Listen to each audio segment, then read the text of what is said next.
Advanced Financial Accounting PowerPoint presentation. In this presentation, we're going to discuss foreign currency exchange rates. Get ready to account with Advanced Financial Accounting.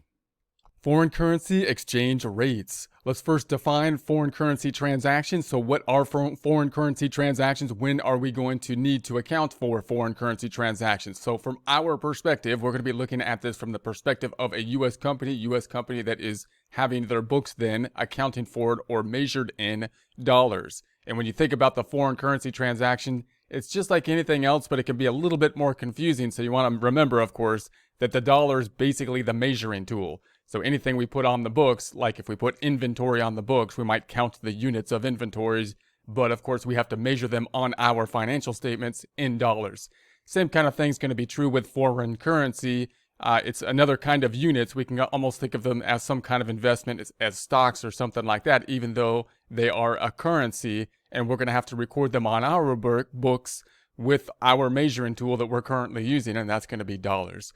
So foreign currency transactions for a U.S. company include sales, purchases, and other transactions. So if we sell something, purchase something, or have some other transaction that gives rise to a transfer of foreign currency, in other words, we're paying or receiving some in foreign currency rather than our currency, which is the U.S. dollar, the recording of receivables or payables that are in foreign currency denominations. In other words, we might buy something or sell something on account, meaning we result in a receivable or a payable on the books, and at the future point in time when we either receive or pay, we're going to be receiving or paying in the foreign currency, once again resulting in the foreign currency transaction. So those are the kind of transactions that we'll be looking into here. Translation, the process of restating foreign currency transactions to US dollar equivalent values. So when we put this on our books, we have the same problem as we do with basically anything else that's not dollars, right? We got to measure it in dollars. So if we bought inventory, we're not going to call it 10 units of inventory, you got to measure it in dollars. If we bought equipment, we're not going to say we have one forklift, we got to measure it in dollars. Same thing's going to be happening with the foreign currency. Now, the foreign currency is kind of similar to other types of investments like stocks and bonds in that there's basically a market for it. The foreign currency is something that's trading hands typically. So typically we can figure out what the exchange rate is at least on a specific point in time and think about what it would be then. Now, of course, if we have accounts receivable or accounts payable, or if we're going to get paid in the future, then the valuation has a little bit of a timing issue that we'll have to deal with as well. So we'll have to take those into considerations as we value the foreign currency transactions for our books, which of course we need to value them in US dollars. So foreign subsidiaries.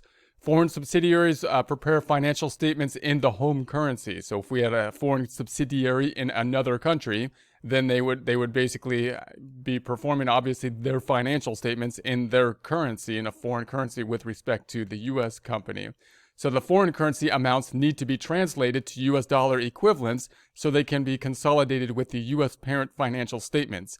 So if the U.S. company has a subsidiary in another country that is conducting their books and their financial statements in a foreign currency, then we're going to need to consolidate the books possibly. And when we do that consolidation, we will need to take those foreign currency financial statements, translate them into the U.S. currency so that we can then conduct the consolidation process.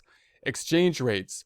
Foreign currency exchange rates are established daily by foreign exchange brokers who are agents for individuals and countries that want to deal in foreign currencies.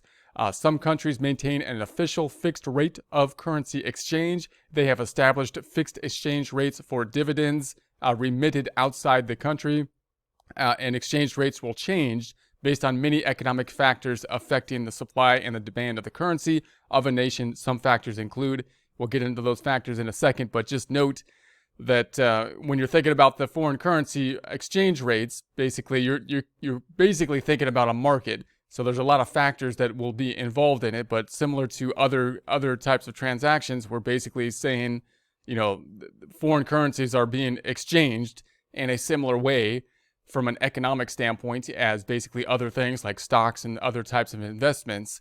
And because of the sameness, the one of the characteristics of currency being that it's something that has a value that's constant. So we know that $1 is the same as another dollar in terms of value. That means that we can value our currency because we have a market that's currently exchanging typically, and therefore we can basically value our currency in a similar way as if a stock is traded on a stock exchange. We know the current value of the stock. Why? Because it's currently being traded for that, and all the common stocks are the same. That's the point of the common stock. So we have a similar situation with the currency, so we can basically value the currency. Now, of course, that doesn't mean relative currencies will change relative to each other, just like stocks and bonds will go up and down. So there's going to be a lot of fluctuation with the value of currencies as they are related to each other. But at any given time, we should be able to determine what that value is given the current conditions of the market. So some factors that influence the exchange rates could be the level of inflation, balance of payments, changes in interest rates, changes in investment levels, and stability of the government. And again, from an economic standpoint, notice this basically comes down to the supply and demand of the currency of a nation, right? And these are going to be the things that are going to be affecting the supply and demand of the nation currency, just like, again, the supply and demand of stocks or anything else. And that's how we're going to value it, based on the market. And then we're going to basically depend on the market when we are considering the valuation and then conducting the exchange rates. So the direct and indirect exchange rates. Direct exchange rates, which we're going to say is a DER, direct exchange rate, is the number of local units, LCUs, needed to acquire one foreign currency unit. So we're typically talking the number of dollars that are going to needed to be required for one foreign currency unit in some other foreign currency, if we're from the perspective of a U.S. company. So we're talking about local units, the dollar needed to acquire one foreign currency unit, whatever other currency that we're doing business with in our negotiation.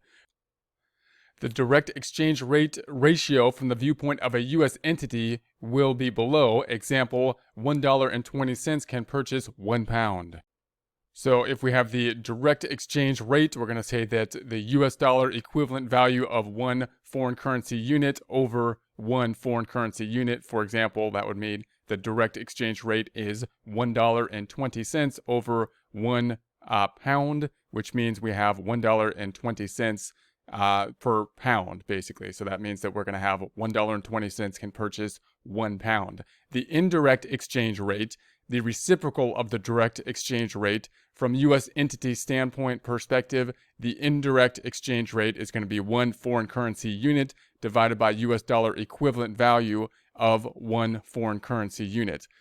So the indirect exchange rate is equal to 1 pound over $1.20, which is equal to 0.8333 pounds to the dollar. So 0.833 pounds is necessary for $1. If we take a quick example, if we start with $10 and multiply times that 0.8333, then we're going to get pounds of 8.33. If we were to take that and multiply it times the 1.2, which is the direct exchange rate, then that would take us back to the original $10.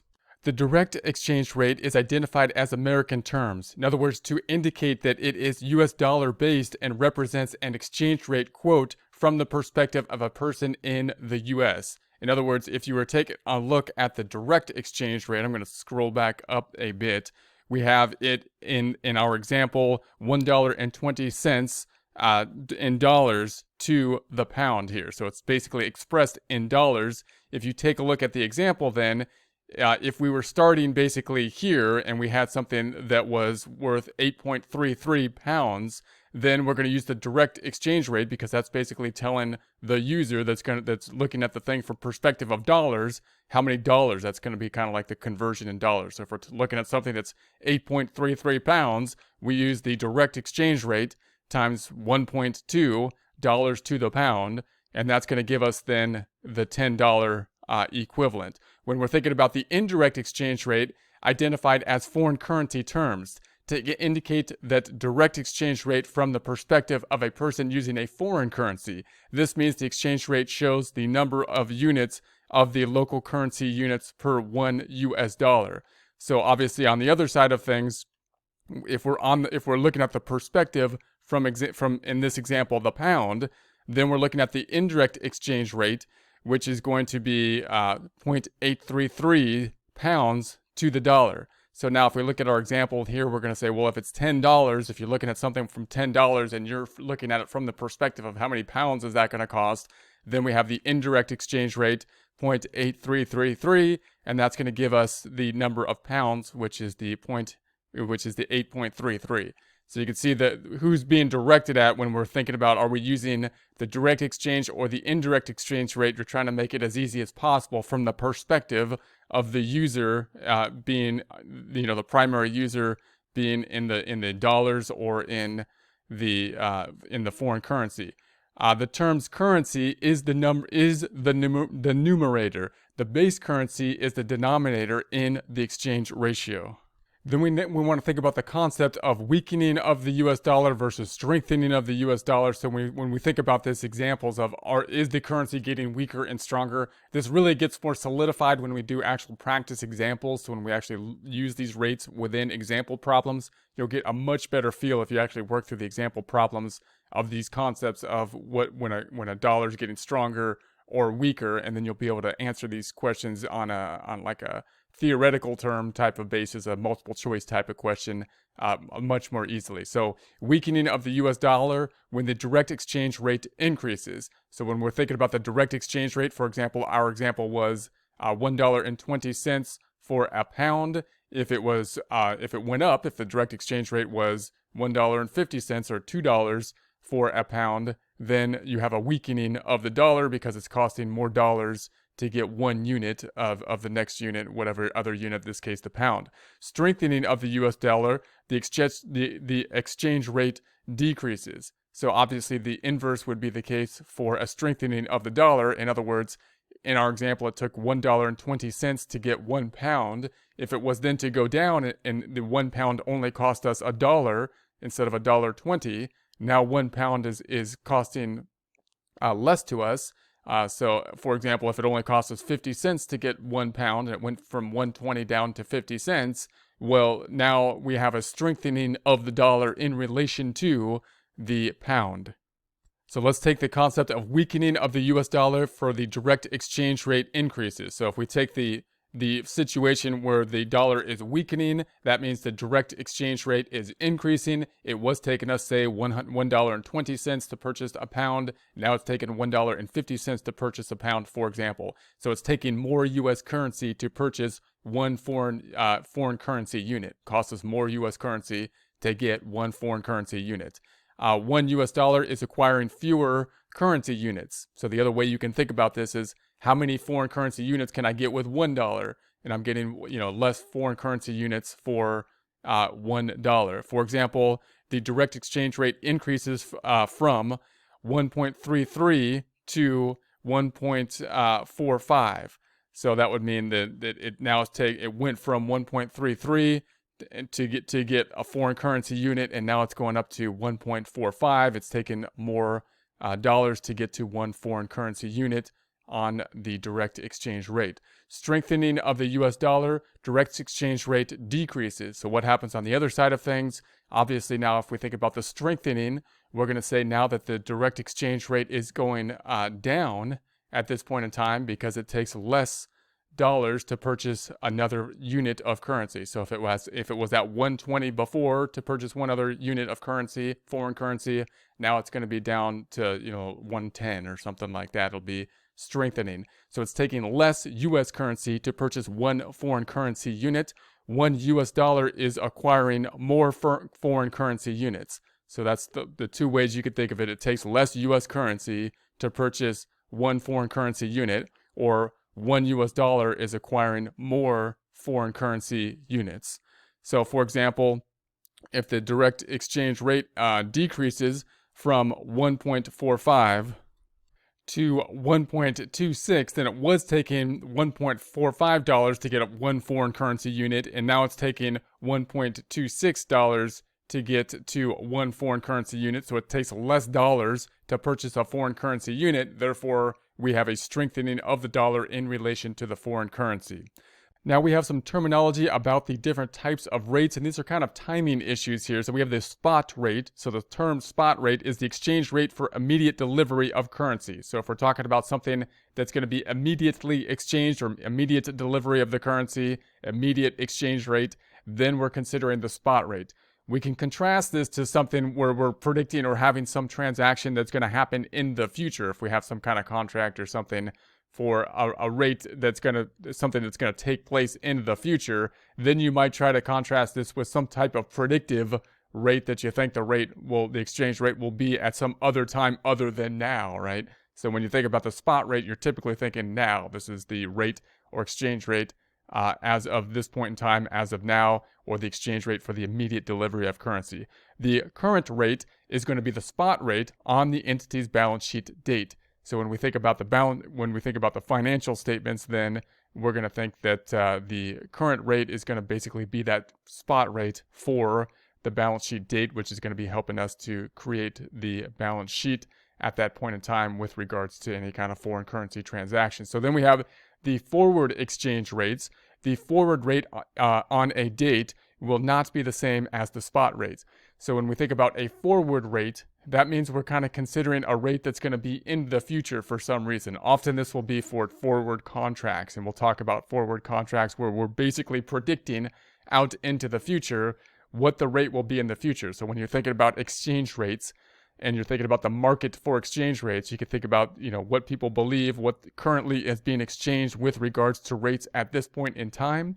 And then you can also start to project out in the future and predict what you think the spot rate will be in the future. So when we think about the forward rate, we're typically thinking about some rate into the future. And this could be useful, again, if we're talking about some type of exchange that's going to happen in the future with regards to foreign currency, and or if we have some type of contract that's going to be kind of predicting the rates out into the future.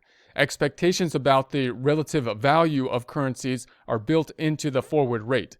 So when you think about the forward rate, again, I would think of it kind of like a market type of transaction. People are predicting what the rate will be out into the future. So they're currently transacting today. So we have a pretty solid market transaction going on there because the actual transactions are being made, but predictive transactions are being made as well about the predictive foreign rates into the future. So these are going to be expectations about the relative rates for currencies are built into the forward contracts. So the spread then is the difference between the forward rate and the spot rate at a given date, and provides information about the perceived strengths and weaknesses of the currencies.